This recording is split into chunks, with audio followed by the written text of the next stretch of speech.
Miss Carter, tell me about the incident that occurred where this other lady ended up with some scratches and a knot on her head. And who was that lady? That was my cousin, and we never did get into any physical fight. We had an argument. And she had a fight with her sister. That's the only reason why she had a bruise on her. It was not for me. When she came there, she found out that my girlfriend was pregnant. You know, as a convicted felon, you're not even supposed to have a knife in your possession. Well, it wasn't. It was a knife for cutting for watermelon. Well, you just get kind of tired of getting lied to sometimes. Something happened out there as a parent. She stood still. The lady stood still and let them take pictures of her and let the medical folks, look at her and all that business. And what about a gun? Did you have a gun? Well, buckle up because we are about to see a series of Louisiana parole revocation hearings. They have a lot in common, but the results, they may surprise you. With that, let's jump in. Ms. Carter, would you please introduce yourself and give us your DOC number for the record? My name is Andrea Carter. I don't know my DOC number. Okay. Would you give me your date of birth? 082. So your DOC number is 727740. Ms. Carter, do you have in possession a parole revocation questionnaire that you see your signature on? Do you have any paperwork in front of you? No, ma'am. Okay, so one moment, we'll put it on the screen for you, okay? Yes, ma'am. Do you recognize your signature there? Yes, ma'am. Okay, so that indicates that you are not eligible for appointed counsel. And do you have an attorney today that you hired? No, ma'am. Okay, so we'll go ahead and get started. What I'm going to do is read some parole violation allegations against you, and you're going to give me a plea of guilty, not guilty, or guilty with a statement, okay? Rule violation number 4, you failed to refrain from criminal conduct which led to your arrest on 5/22 of 2024 at Tangipahoa Parish Sheriff's Office. You were charged with battery on a dating partner. On 8/8/2024, the charge was rejected by the 21st JDC. How do you plead? Not guilty. Okay. And number 10, you're currently in arrears $630 toward your supervision fees. How do you plead? Guilty. We do have today in attendance on Zoom your mother and your sister. Your mother would like to make a statement on your behalf. So at this time, Monella Carter, do you want to address the panel? Yes, ma'am. Just go ahead, say what you have to say. Okay, I am the mother of Andrea Carter. And when all this happened, it wasn't no hand touching or nothing. Actually, the girl is kin to us, and they was arguing and stuff.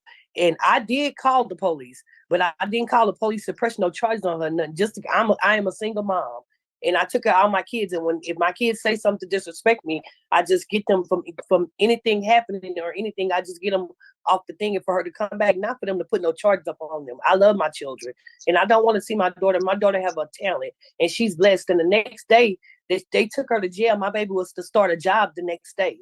And I just feel like they just been holding her for nothing. But we told the officer, do not put no charges up on her. He just said he was going to make her leave and then come back. And then 3 months later, we had started going to church. We had got into church and everything. And 3 months later, this charge come up. And I just feel like that it wasn't right. But I just ask that they, give her a chance. She's young. And I love my children. Like being a single mom, I had 6 children and one of them died. And I just want my daughter to have a chance at life. And that's all I'm asking is that they give her a chance that, she can get out and do right. I know this really got her head together. And I don't like to see my kids up in jail, but, God do everything for a reason. And I just think that it's unfair, but like life is unfair. But I just ask that they give her a chance, that she get out and do right. I know that she gonna go in the right path. We thank you. Appreciate your support of her. Yes, ma'am. Okay. So I'm going to ask Mr. Prater. Mr. Prater, would you like to begin our questioning? Yes, ma'am. Ms. Carter, tell me about the incident that occurred where this other lady ended up with some scratches and a knot on her head. And who was that lady? That was my cousin, and we never did get into any physical fight. We had an argument. So where the scratches and the bruises came from, that was not there. Those Okay. were not there at all, sir. Okay, did she recant all of this to the district attorney's office? Oh, what is that word? What do you mean by that? Did she take all this back? Did she tell the DA none of this happened or anything like that? Yes, sir. Okay, and that's why they dropped the charges, right? Yes, sir. Okay. Were you in any kind of relationship with their cousin, or was it just? No, no, Okay. sir. Because what I was interested in was when you signed up for parole this time, you mentioned that you were getting some threatening emails or something from someone. And Yes, they told, that was an old girlfriend. She was like threatening me through text messages and everything, sir. okay, that wasn't the same person, what I was getting at. No, sir. Okay, all right. And how long have you been on parole? I've been on. I've had a 7-year sentence. I've been on parole for, I want to say, it's been a little minute. Like I just came home like 11 months ago. So Okay. it's been about 3 to 4 years. And when you were on parole before, 2 different times you've been revoked, is that right? Were you revoked or just held on technical violations? No, I wasn't revoked on parole. I was revoked on probation, I want to say. Okay. It was probation, not parole I'm looking at then.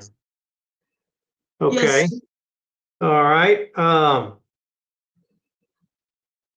Can I say something, sir? Yes, ma'am. That's what this is for. I can admit to my wrongs. When I do wrong, sir, I can admit to that. But I didn't do anything wrong this time. Not this time, sir. Like I would be confront and upfront with you and tell you, yes, sir, I did this, and be willing to take my punishment on what I've done. But I didn't do anything wrong this time. And from her making a mistake, she went and told them she made up a lie. Okay.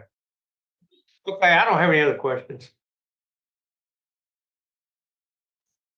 Don't have any questions. So were you previously sanctioned for drug problems? No, ma'am. Okay, so you admitted to use of drugs in February of 2024, and you were sanctioned for that. You were verbally reprimanded. You said no, I never did a sanction for drugs. You had a self-reported drug use. No, ma'am. No, ma'am, not me. I never did a sanction for drugs a day in my life. You didn't do a sanction because they just reprimanded you. They gave you a verbal They gave you a warning. verbal reprimand. They did not put you in jail. They didn't send you anywhere. They gave you a verbal reprimand and said, don't do this again, but you did tell them that you were using drugs.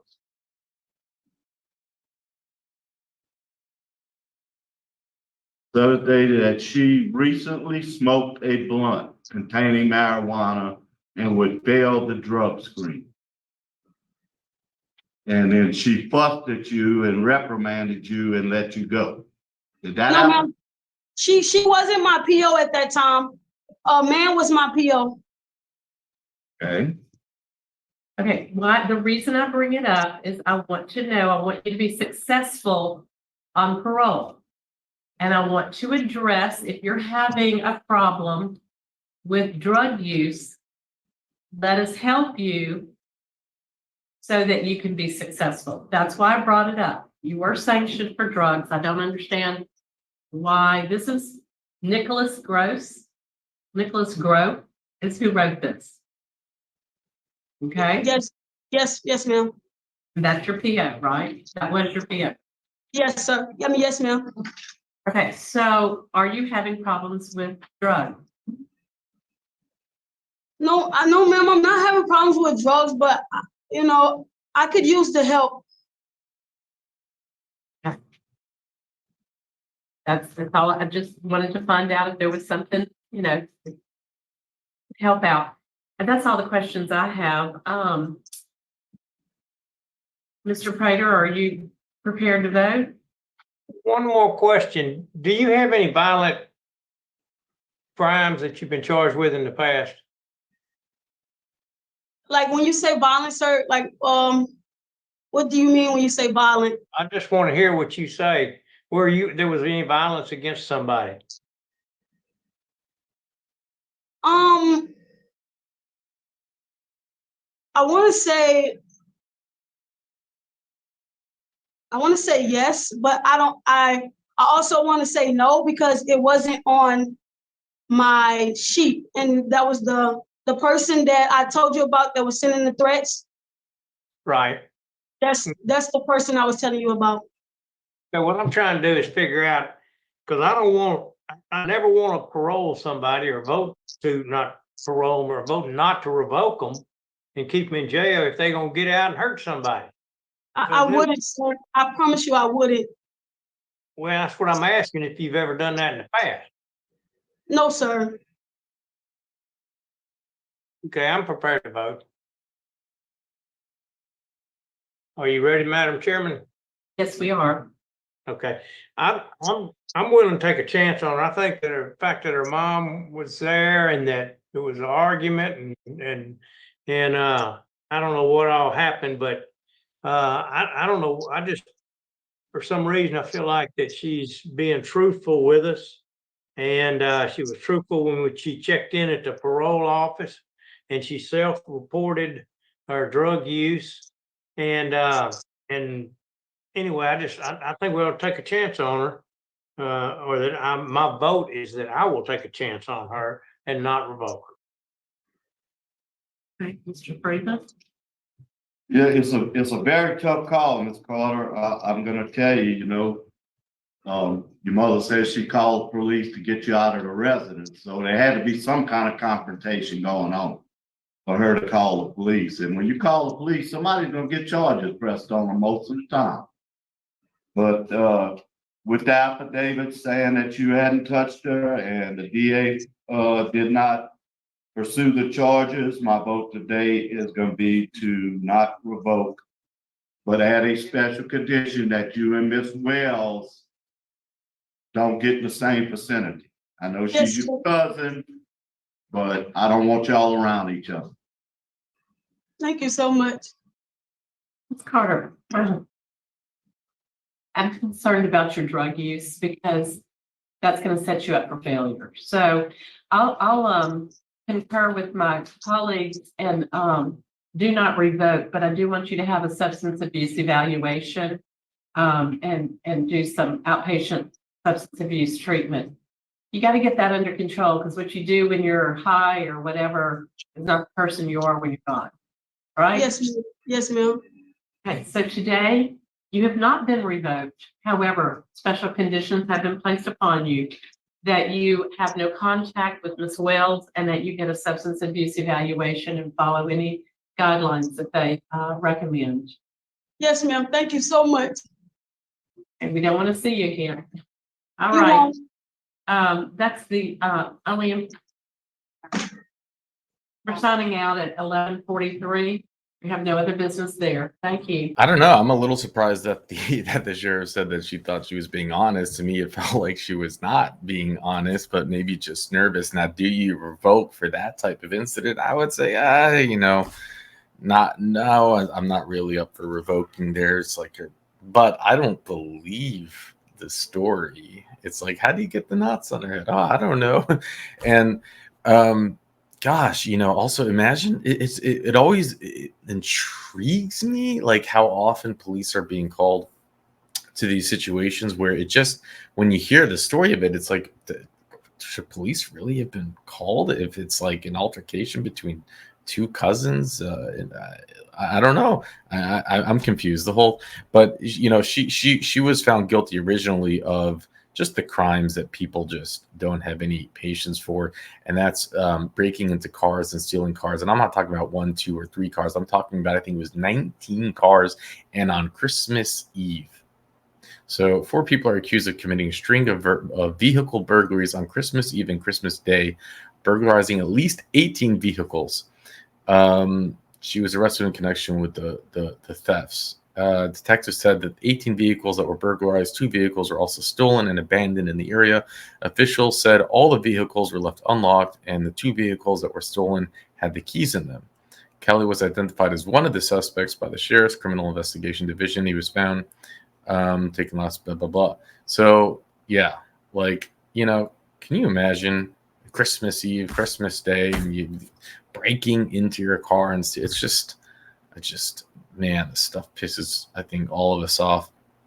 But she was sentenced to 7 years, gets paroled, and then gets revoked. Look, I'm for not revoking for this. I'm saying, look, let's just.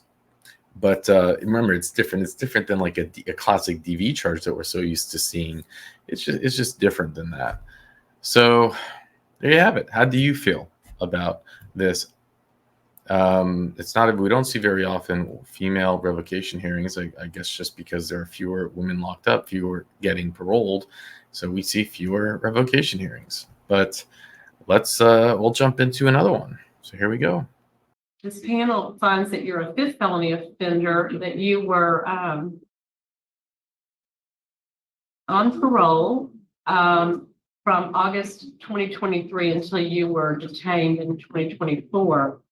I'm going to read the allegations against you, and I need you to enter a plea of guilty, not guilty, or guilty with a statement.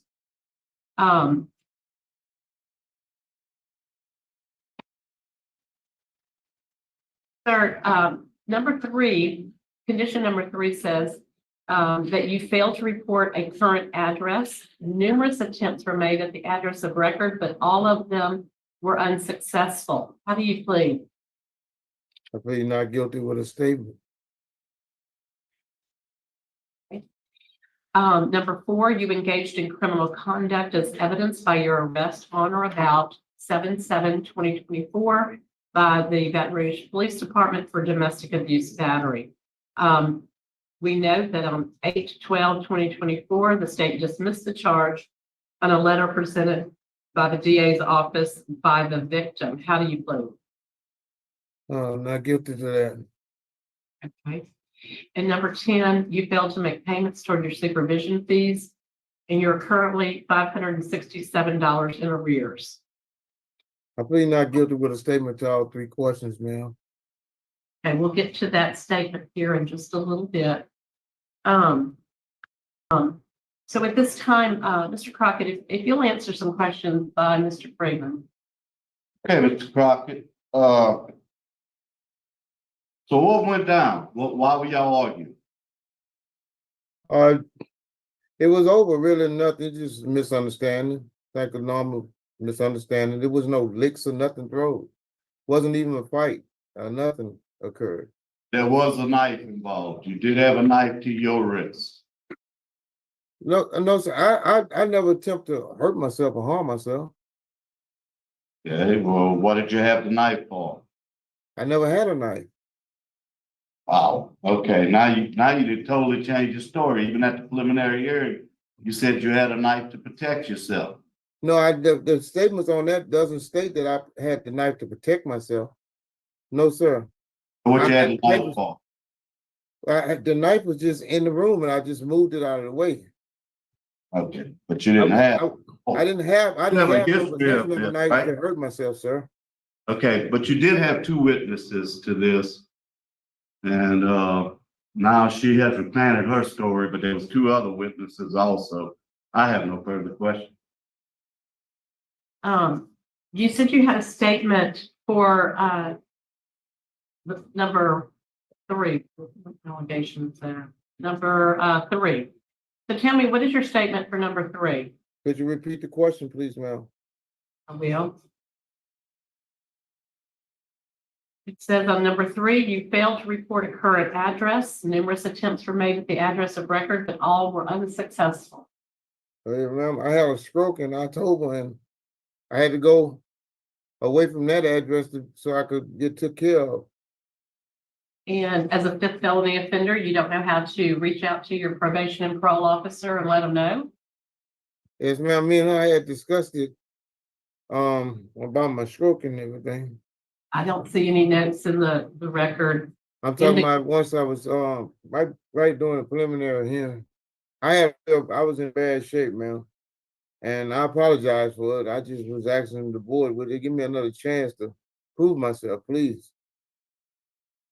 Okay, so it was less than a year that you've been out this time? Yes, ma'am. Less than a year.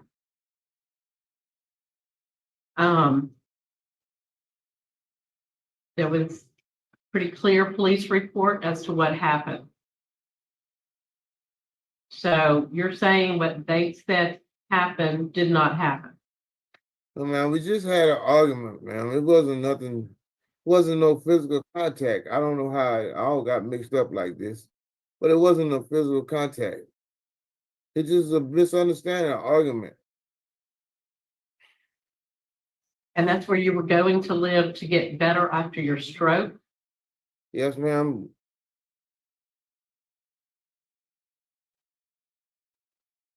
Mr. They- Prater, They had, do you have questions? ma'am, Mr. Prater, do you have any questions for the, No, ma'am.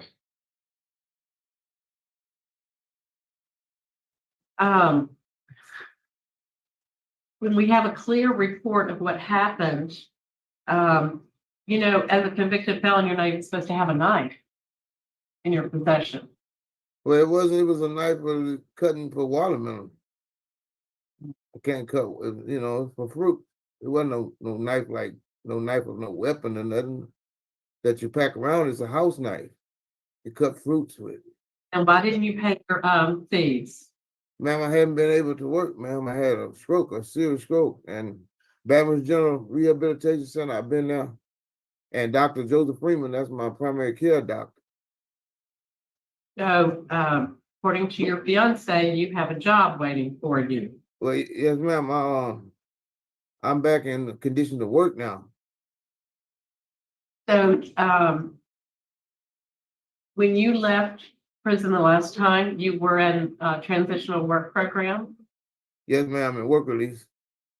And, where was that job? That was in Roanoke, Louisiana. So It you was could, metal plate galvanizing. you paroled out to a different area and couldn't keep that job?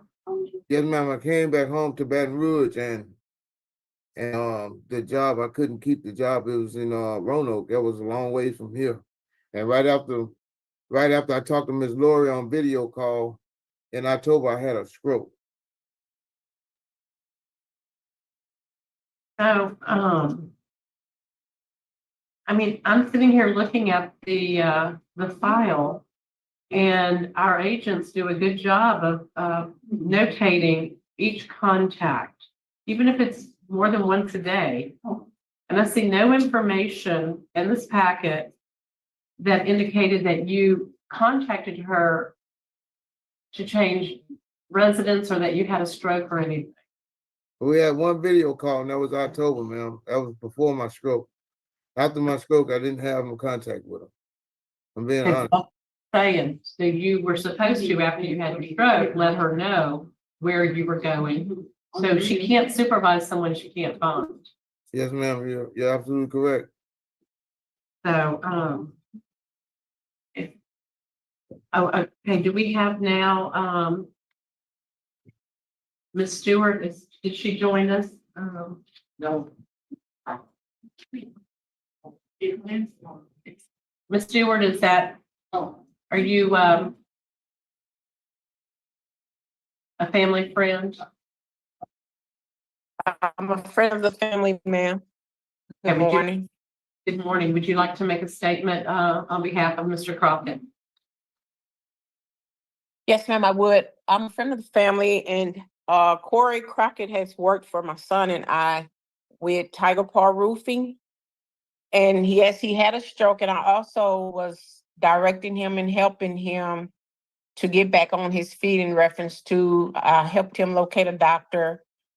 When he's in a when you get ill, you really can't think straight as far as who you need to call or whenever because you're hospitalized. But I was there to witness what he was going through.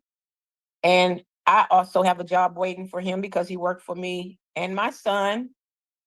And he did an excellent job. So I also have a job waiting for him if he need one at Tiger Paw Roofing here in Baton Rouge, Louisiana. Thank You're welcome. I want to ask, Mr. Crockett, where do you plan to reside if you were released? Fourth Street, With whom? Who lives there? my fiance. The same one who's who was the potential victim in this? Yes, ma'am. But, I would like to speak on this part. Our butterfly it's a program I was going to take and involve myself into a domestic program to better things on how to control situations when if they occur in this matter. But we wouldn't have any problems like that. Like we don't fight or nothing. It just was a misunderstanding, ma'am. And I would appreciate if y'all would give me another try, please. Okay, I think the panel is prepared to vote.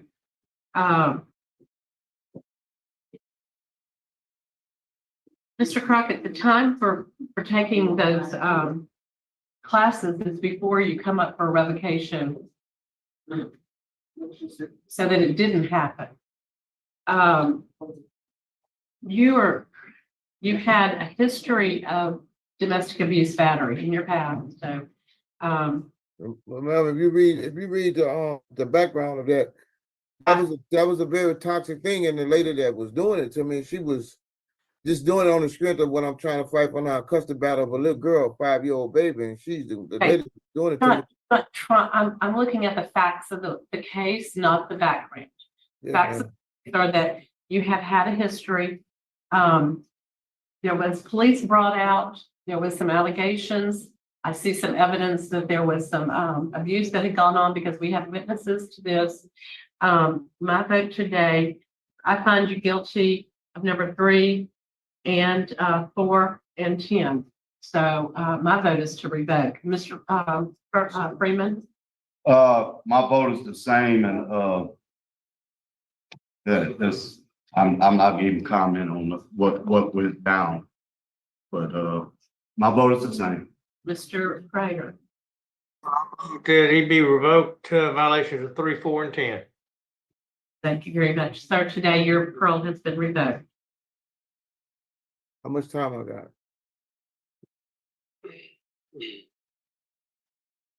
And that was a really quick revoke, and I don't know how much time there he has, but being that he's a 5th felony offender, man, he might be backing up a lot of time. And because of the new laws, he's not going to be eligible for parole till he gets like 85%. So that might have been a huge effect for him, but they just didn't seem to really care. I mean, you're not even out a year. You don't report on your address. Then he had the whole knife thing. And it's just like, oh my gosh. Now Richard found something. He made an article. It's just so sad. I'm not going to share it, but you see him with his kids in prison for this like one day dad, kids meet their parents day. And it was in the news and it's a program. It's just so sad just seeing these little kids getting to spend one short day with their parents. With their father.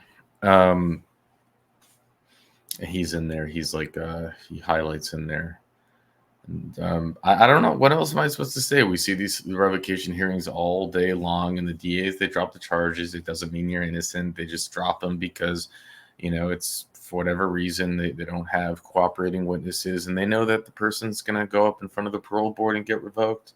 Anyways, they just let the parole board handle that. And I don't have nothing else to add on this. You're gonna bring him.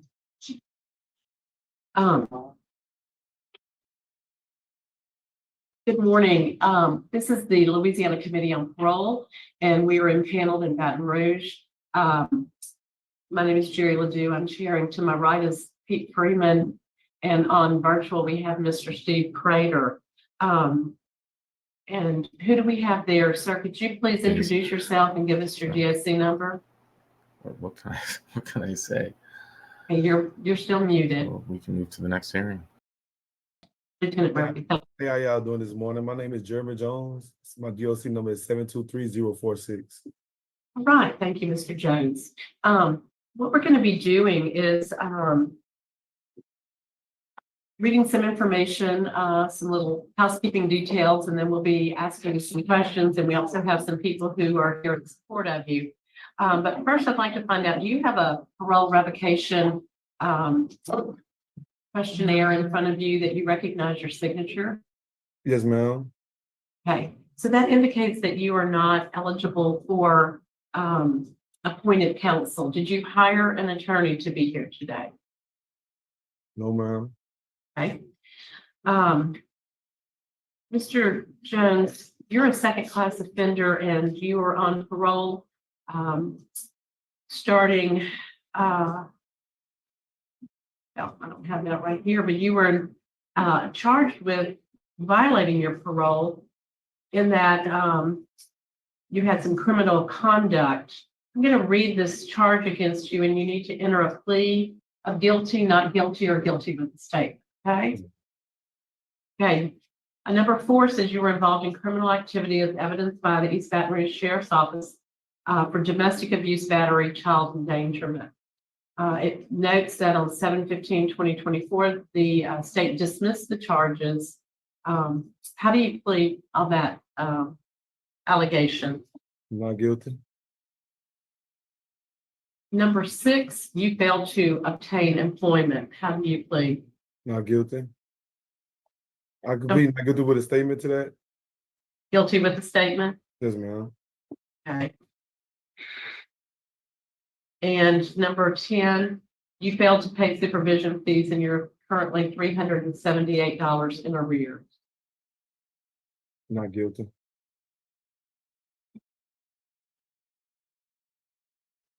Okay. We have some individuals here today who would like to speak on your behalf, and we will allow them to do that at this time before we get into the questioning. We have Donald Stevenson, your grandfather. Sir, if you would like to stand and address the panel, and let us know what you have to say. Now, my name is Donald Stevenson. That's my grandson. And I just lost my son. His dad, a couple weeks ago. And grandson, he's not really no bad child. And what he charged with, the girl came on his parents, messing with him. And he had a child, a baby child, and I'm just sure he did a job and everything. I'm six years old and I be there for him. Oh, my condolences on the loss of your son and father. I'm very sorry that you had to deal with that. Thank you for coming. Appreciate that. Also, your mother, Campbell. Okay. I just wanted to let you guys know there he is with their child. He didn't make a few mistakes in the past, and he has some wrongs from that. He's okay. He's grown from that, and he has a baby that has been in the NICU for over 6 weeks, and he just recently came home with the mother is stressed out by herself trying to do everything on her own, see child. And, also our family's mother and I was along with his father and we just lost him. I have a house full of teenage boys and I need some guidance. I need some help and he would be a big help in my home. Thank you.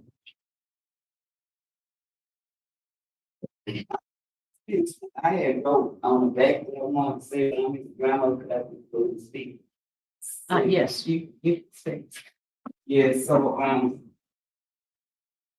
Jeremy is my grandson, and, like I said, I'm a hard-working grandmother, and I just lost my son, a month ago, and it's his father, and I know Jeremy made mistakes in the past, but he has really realized that you have to grow, he's grown, and he's trying to get his life stable, and I helped her with the children, you know, carpooling and taking them to school and back and forth, plus I work. So it'll be a big help for Jeremy to get out and try to lead by example to his younger brothers since their father's deceased and stuff and help with his sick little baby. And I appreciate you considering I'm a spirit-filled woman and I'm a hard-working woman and I help him to get a job as well and pay his back fees. Thank you very much. Mr. Jones, you're very blessed to have family support. I'd like to address what happened in this allegation. Because there is some evidence that there is some harm done to this victim. What was the name of your victim? The person who had pressed the charge, her name was Marquise. Okay. And what happened in that incident? Tell me your side of the story. Well, the reason why she was even there because that was somebody who I used to deal with, and she got into her and her sister had a fight, and she ain't had nowhere to go. She felt unsafe at home by herself, so that's why we accepted her inside. So she was just there for to be there over the night, and she had a fight with her sister. That's the only reason why she had a bruise on her. It was not for me. When she came there, she found out that my girlfriend was pregnant. And then when she found out my girlfriend was pregnant, she got in her feelings and she went to causing chaos and she called the police. And she just made it to where it looked like I was the one who caused her harm. But you had a fight before you even got to us. That's the wrong reason why you was at our house, because you had a fight. You said you were scared. You didn't want to be at your house alone. Okay. But she is not the mother of the child that you just had. Oh, no, ma'am. No, ma'am. Me and her don't have no dealings. We don't even communicate. Well, why did you let her in your house? Because we was dealing with each other at the time. That was, we had history before. She was a friend at the time. And I was just trying to help her out.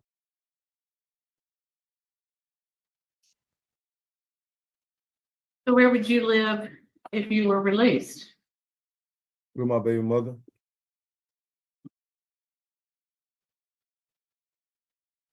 So the witness stated that she heard the argument that happened. Right. So what were you arguing about? Because we tried to see when she found out about that my girlfriend was pregnant, she went to cause chaos. So we asked her to leave and she just wouldn't leave. So we arguing about her leaving. Who is we? Who else was involved? Who was at this house? Me, it's my baby mother's house. Me, her, my sister, her cousin. It was like 5 of us. It was just a big old argument, like 5 of us in the house. So where are all these other people who said that it didn't happen? Why aren't they here? Because the charges were dismissed and they were there at trial.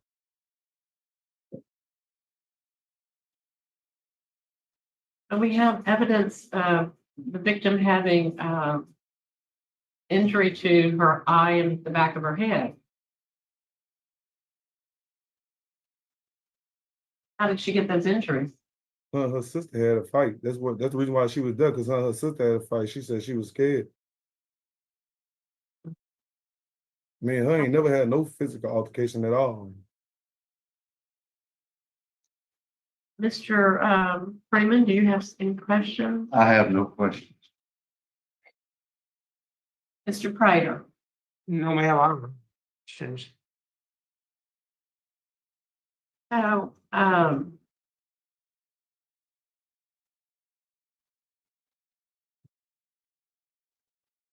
have you ever had any anger management classes? Yes, ma'am. I had one in the past. Did you learn how to avoid situations like this? Most definitely. Most definitely. Why didn't you take that tact? I mean, you're on parole. Right. You know what your full term date is? Do you know? 2031. Yeah.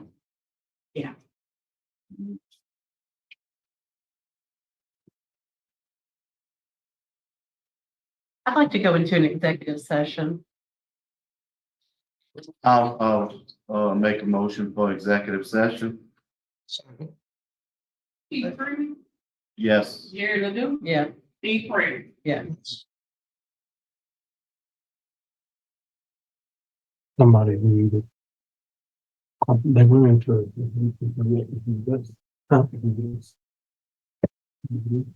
Say again? I think it's needed, because they in another room.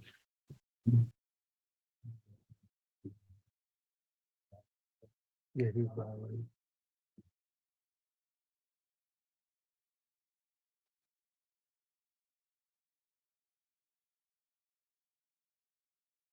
I'll take care of it. I'll give a buzz and make sure he's on the list. Okay, the time is now 9:54 and the parole committee is reconvening. Mr. Jones, as I noted earlier, you do have some very good support. For the life of me, I have no way to understand why that victim or potential victim, whoever, was in that house with you and those kinds of situations. I don't understand. Okay? You say you don't understand what, ma'am? I don't understand why Ms. Black was in that house with you guys in that kind of tumultuous situation. That makes no sense to me. She was a You got two girlfriends hanging out. I mean, like, I don't get it. But anyway. I'm going to be voting first. Because of your support and because of the situation, I don't have any. I'm sorry to interrupt you, Madam Chairman, but before we vote, did I miss us voting to come out of executive session? We did. No, we did not vote to come out. Jerry Ledoux, Here. Steve Freeman. Yes. Thank you, Mr. Prater, for that. Yes, ma'am. So today I am going to not revoke you, but you're going to have some special conditions. You're going to be immediately caught up on your fees. You are going to go to the, and that's not only my vote. They take anger management at the day reporting center and have absolutely no contact with the potential victim in the situation. You are backing up a lot of time. You've got to get right. And family, if he fails, you're all going down. Because okay, Mr. Freeman. Okay, my vote is the same. Go to the day reporting center, your probation officer will set it up, take anger management class.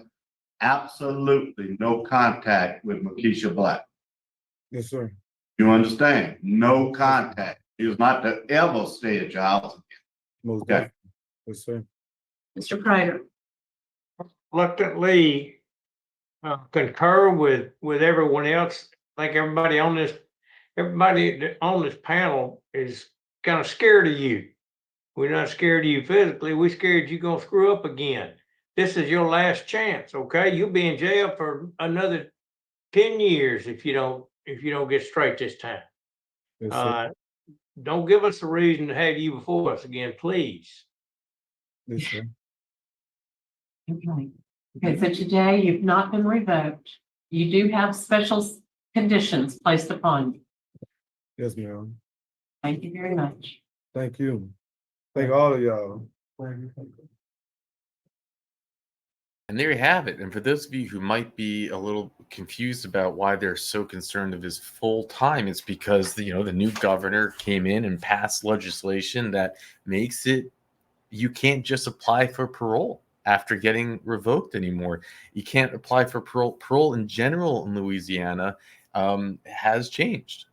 You have to wait until you've served 85% of your sentence. So they're being a little bit, I guess, cautious because he's backing up all that time. And that's the interesting thing, again, about making more stringent laws is that it doesn't, it's like the pendulum again. It's swinging from one extreme to the other. I don't know why we just can't find a good happy median. It shouldn't be that. It just shouldn't be one or the other, in my opinion. But I wonder what the parole project's going to do. They're going to go out of business, right? Because we are, and this is what we're seeing now. It's like a trend. We're seeing more revocation hearings because folks realize that they have much more to lose. They have to have these revocation hearings. And we're seeing the board, we're seeing a lot of revokes, but at the same time, they're also, when the person is serving a lot of time, that's being brought up. At least we've seen it a few times, and you're going to see it more as I roll them out. But how did you feel about this? It's quite interesting because I almost believe him. He just said it. He said it very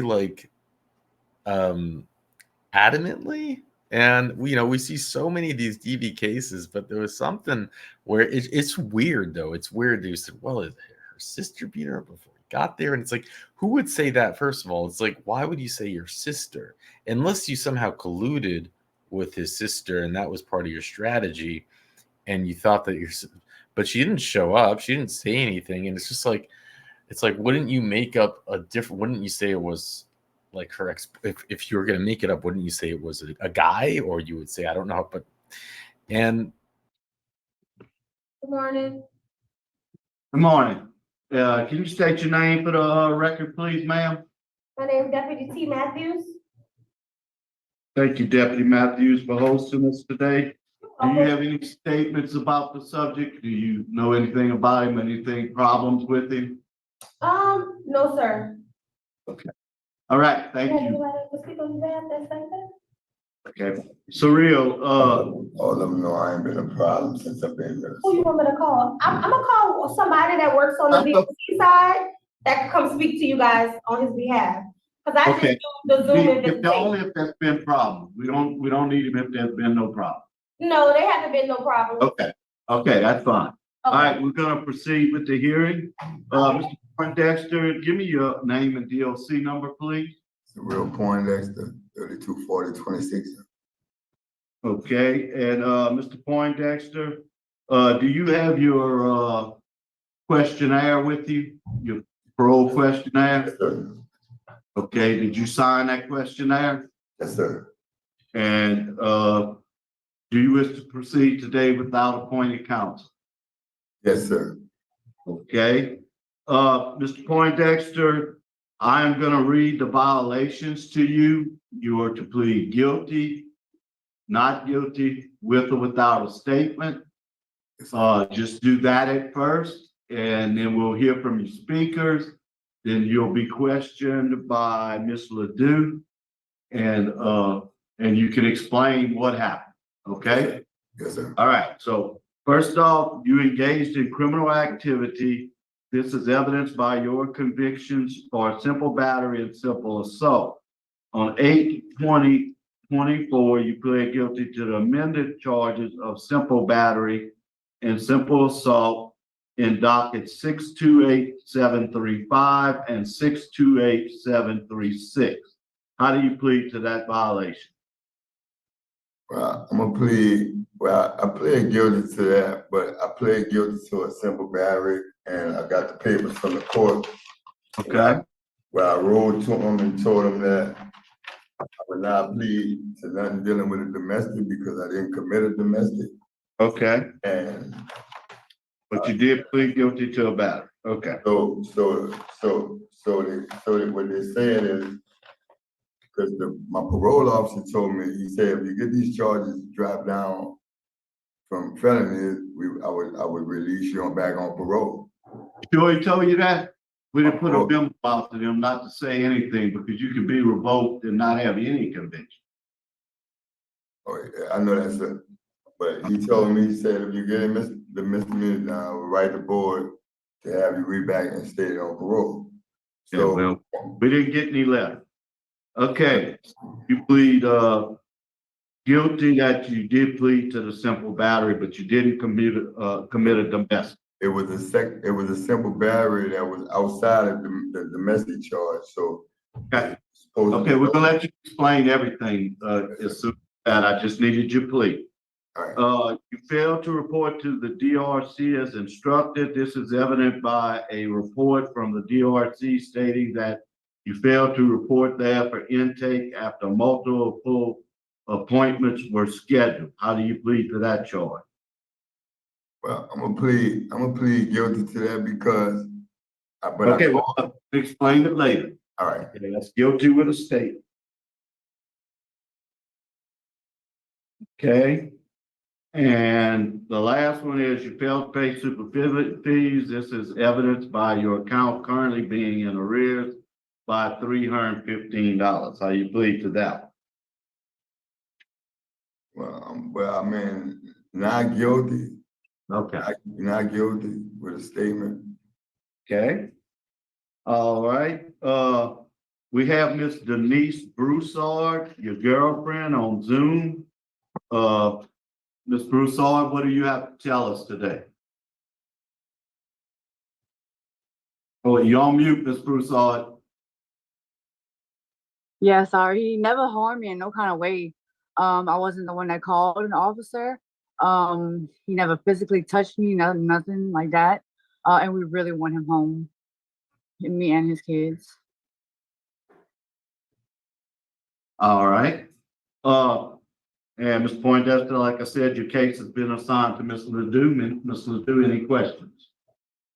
Mr. Poindexter, you pled guilty to some amended charges.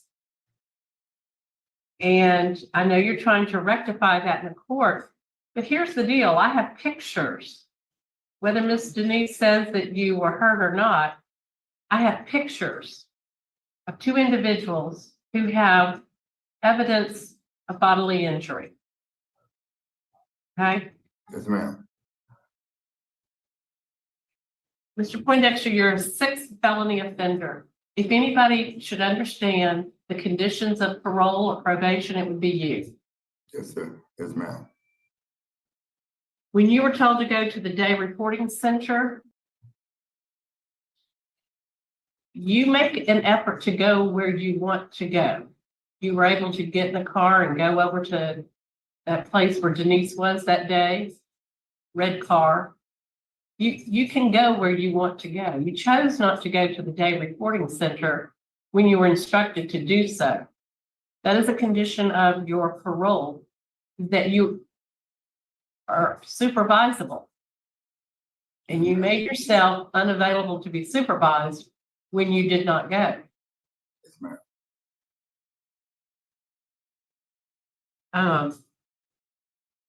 So that was a sermon. That was not a question. Oh, yes, ma'am.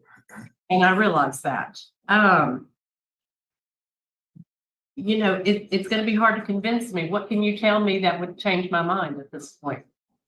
Yeah, miss. I went out when he sent me to the DMV. My daughter, she's dealing with HIV, and we was dealing with trying to get him back from the state at the time. And I called my parole officer and I explained that to him that I was dealing with trying to get my kids back and having to bring them from having her mom, help her mom get a ride from where we was living all the way to New Orleans to deal with their medication for them HIV. I explained that to him every time. It was only 2 times that he appointed me to go there. And both times something came up where they had to go to the hospital because of their sicknesses.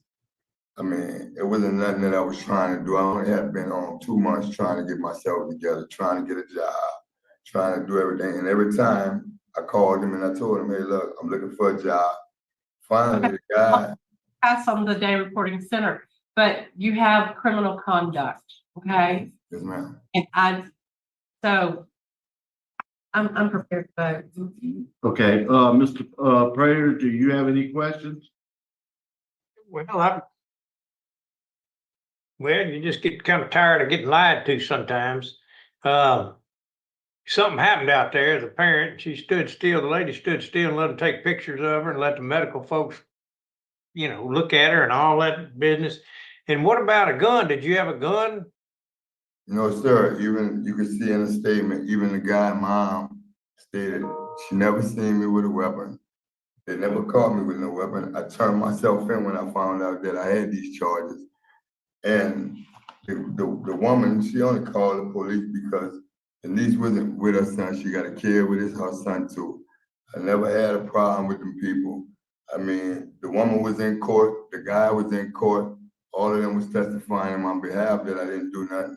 I mean, Denise even admitted she hit her nose on a car. I never caused no. Yes, I appreciate that. I don't have any other questions.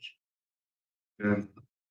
All right, okay, yeah, panel ready to vote? Yes, sir. Do you vote first? Based on the preponderance of evidence, including pictures and police reports and the guilty plea in court, my vote is to revoke your. Mr. Prater? Yes, sir, I concur. I vote to revoke it parole also. Number 4, criminal activity, and that's good enough. Revoke. Yeah, and I'm gonna find him guilty on number 4 and number 8. I also vote to revoke. Today your probation has been revoked and the parole has been revoked. Mr. Poindexter, good luck to you. We're signing out at Plaquemine Parish Detention Center. He didn't even.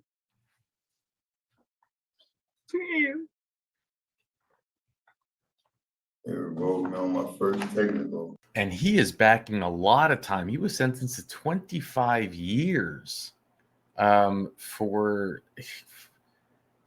selling Pepsi. This is back in 2015. So man, he is backing a lot of time, and he might not be aware of the new law changes. And this parole board, they did not give him any grace. Now that's not the girlfriend that's with him at this time, but it's. She's crying that he's locked up. She's the one that called the police on him. I'm so, we're all sick and tired of the recanting of these things. You're bringing your children into it. It's just insane. And it's like, thankfully the parole board revoked in this case. And it's clearly the best thing that could have happened for her and her kids. But you can't. It's just something we see over and over and over and over and over again. So, hey, maybe this is one of those cases where keeping someone locked up, it is the best thing for everybody involved. Now, there actually is a lot of articles and stuff on this that Service was able to find. So, we could go see this one right here. He even has appeals. He sold undercover. That's what he was initially locked up for, given a second chance, and totally blows it with this one. And did I mishear that correctly? Because it was like, but did he say that he was getting HIV medicine for his daughter, the girl that was in this hearing? How tragic.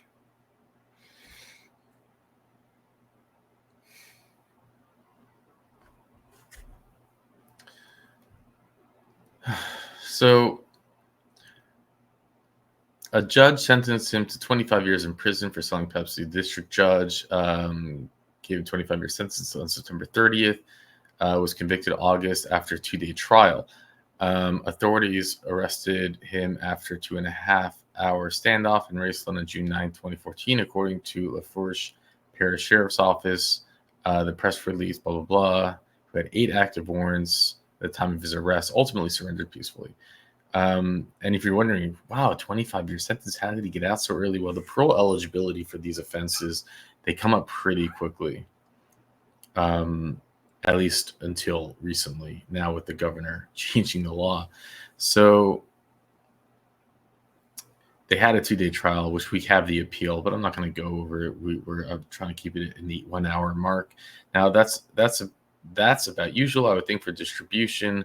There weren't that many witnesses, a few police officers, somebody from the crime lab, and confidential informant in this case.